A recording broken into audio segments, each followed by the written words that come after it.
একটা তো কিছু করতে পারতিস বেশি না।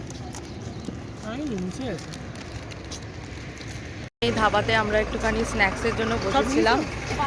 এখন বাসে উঠছি, 6:30 বাজে, আর মনে হয় 1.5 ঘন্টা সময় লাগবে। এই যে বাস, সেই 2টোর সময় বেরিয়েছি।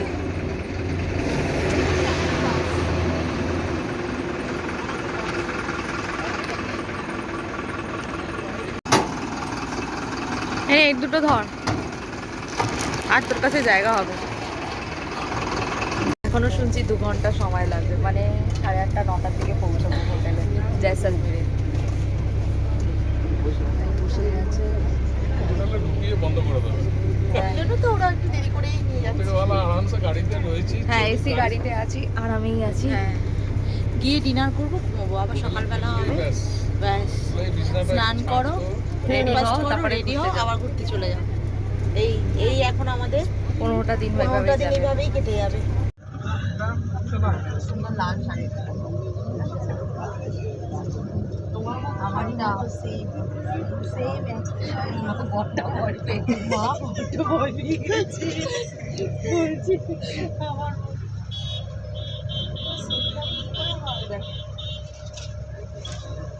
ভালোই কেটেছে তাদের শাড়িটা। হোটেল নিরাজ এই মাত্র এসে পৌঁছালাম, ঘুমিয়ে পড়েছিলাম।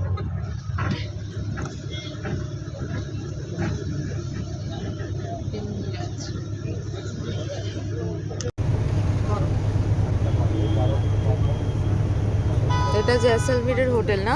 হ্যাঁ, এখন 8:10, 8:15 আমরা জাস্ট এই জয়সলমীরের হোটেলে এলাম,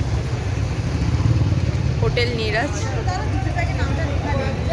আচ্ছা, এখন লাগেজ নামাচ্ছে। আমি তো ঘুমিয়েই পড়েছিলাম। মা, কেমন লাগছে তোমার? দারুণ দারুণ অনুভূতি। কালকে প্রোগ্রাম বলে দিয়েছে, বাট আমি বাসে ঘুমিয়ে পড়েছি, কিছু কালকে শুনতে পাইনি। কালকে সোনার কেল্লা আছে। এটা হচ্ছে জয়সলমীর। কালকে সকালে আরো ভালো ভিডিও হবে। কালকে সোনার কেল্লা আছে, তাই তো? হ্যাঁ, এই হচ্ছে রাতে হোটেল নিরাজ জয়সলমীরের। নিচটা গার্ডেন আছে।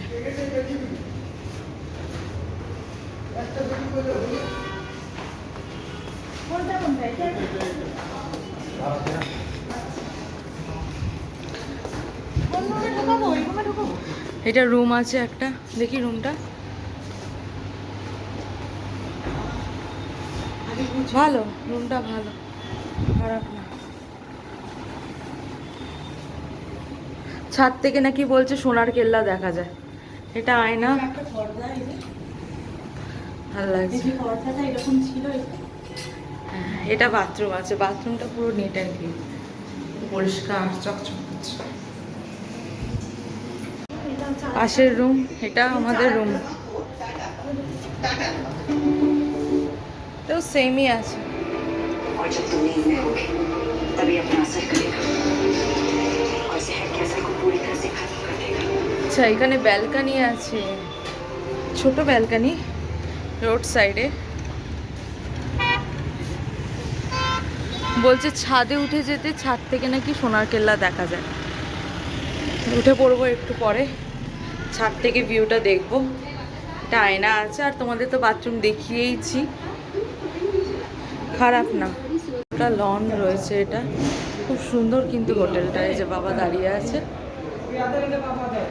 সত্যি মানে রাজস্থানে এত সুন্দর, জয়সলমীরে দারুণ। দেখি কটা রুম আছে, এই যে পুরো, এই যে ওই দুটো হচ্ছে আমাদের রুম।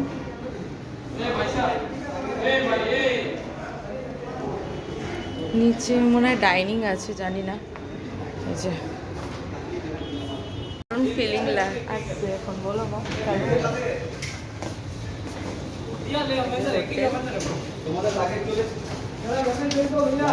আজকে সকালের ভিউটা আরো সুন্দর।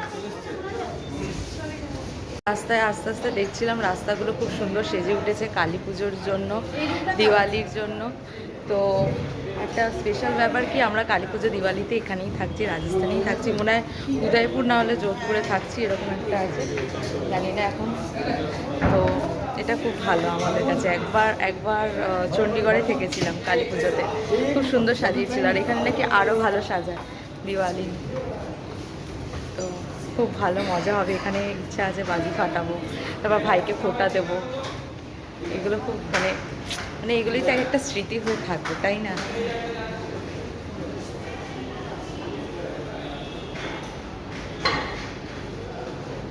মনে হয় ওই দিকটা আছে না, যারা ওই দিকটা পেয়েছে ওই দিকে। এই যে এটা হচ্ছে সোনার কেল্লা। আমার মনে হয় কি বলতো, ওইদিকে কাউকে এখনো দেয়নি, সমস্ত দেখছি এই লাইনে ঢুকি সব ওই পিছনে। হ্যাঁ, সব ওই দিকে দিয়ে দিয়েছে, পেছনের দিকটা না।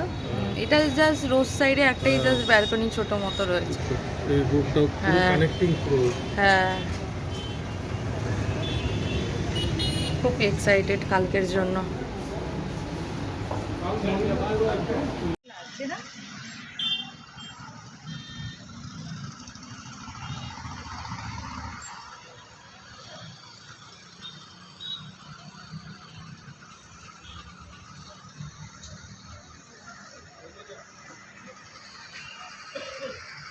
এখন 11:15 আমাদের ডিনার হয়ে গেছে।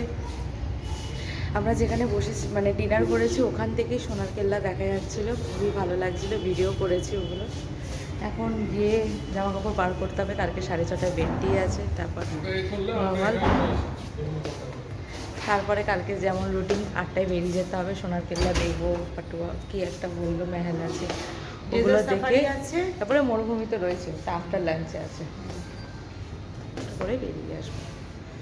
কালকে দিনটা খুব ভালোই কাটবে, মানে ওয়েদারটা খুব গরম নেই বলো।